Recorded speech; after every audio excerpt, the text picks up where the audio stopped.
They told us we were too much, convinced us we were not enough. They demanded we cut off parts of ourselves to fit into shoes that had no hope of containing us.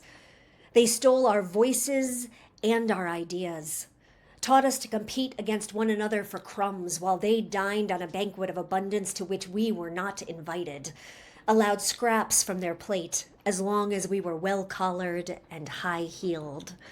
They dangled promises of love and acceptance and safety if only we complied.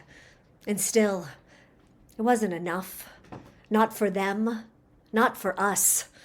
Souls stifled, hearts hungry, bodies beseeching, unfulfilled and impoverished, despite everything we paid into the system.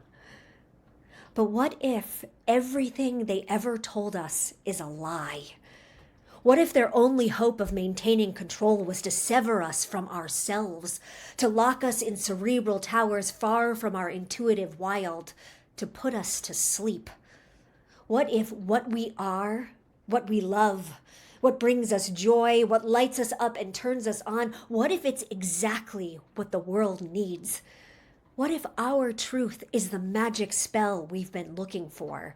The catalyst not only for our own evolution, but for global transformation? What if it's time to come home to our power? To finally be who we came here to be, who we were before the branding and the blame, who we've always been beneath their scolds and shackles, a woman in true celebration of herself.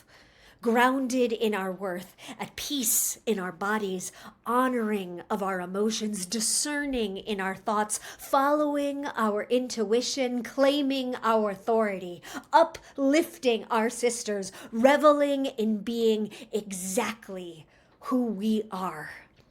Unfiltered and unbridled, so full of permission and purpose that we are unfuckwithable. They burned women, and now we, their daughters, their sisters, their bone keepers and story bearers, we rise, not as victims, but as visionaries, not in ashes, but in alchemy, not in submission, but in sovereignty. Now we rise as witches. Women in true celebration of herself, with fire in our throats, spells on our tongues, and joy as our weapon. To our brooms, witches, there's a new world to birth.